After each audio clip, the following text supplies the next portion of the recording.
A new JonBenèt Ramsey murder suspect has recently been unmasked. And this is wild, and it also floors me how the Boulder, Colorado Police Department did not do their jobs when it came to investigating who the killer was. So 80-year-old John Ramsey has recently claimed that 6-year-old JonBenèt's killer was a hired hitman. Reportedly, John was told that the suspect, who is known under the alias of David Cooper, was a professional killer who was hired by a former disgruntled employee of John's business. It was said that David contacted John several times over 20 years and that he did confess to killing the pageant queen. He also reportedly gave chilling details that matched what happened to her and what was in the home and how he entered the home, but none of this was ever made public until recently. Now, in the new Netflix documentary called Cold Case, Who Killed JonBenèt Ramsey, her dad, John, hinted that the cops failed to properly investigate David, his possible link to the murder, and that is unreal to me. It was said that the alleged killer, David, even knew the specific detail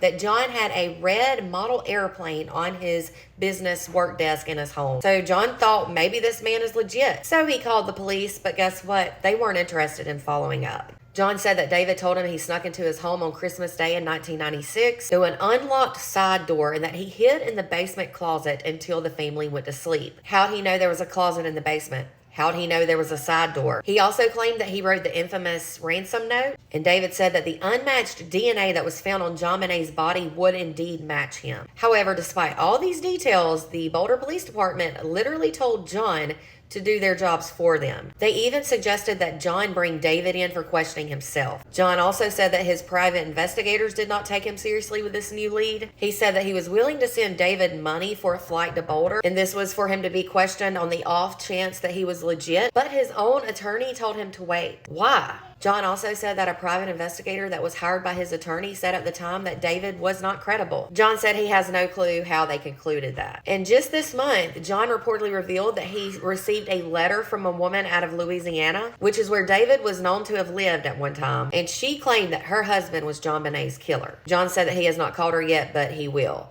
I'd be calling ASAP, but I'm sure over the years he's had a ton of false leads, so it's nothing to get one, I'm sure. But this is unreal. For this man to literally say his DNA would match, but the cops haven't tested him, blows my mind. I'm honestly so tired of hearing about some law enforcement agencies not taking their job seriously. Just the other day, I called in a tip for a missing teen. It was on Thanksgiving, and they said that the person I needed to talk to would be back on Monday to call back then. I was like, really? A teen who may have been abducted can wait 3 or 4 days? I was floored. Let me know your thoughts in the comments, and for more true crime, be sure to give me a follow, and if you're on YouTube, click subscribe.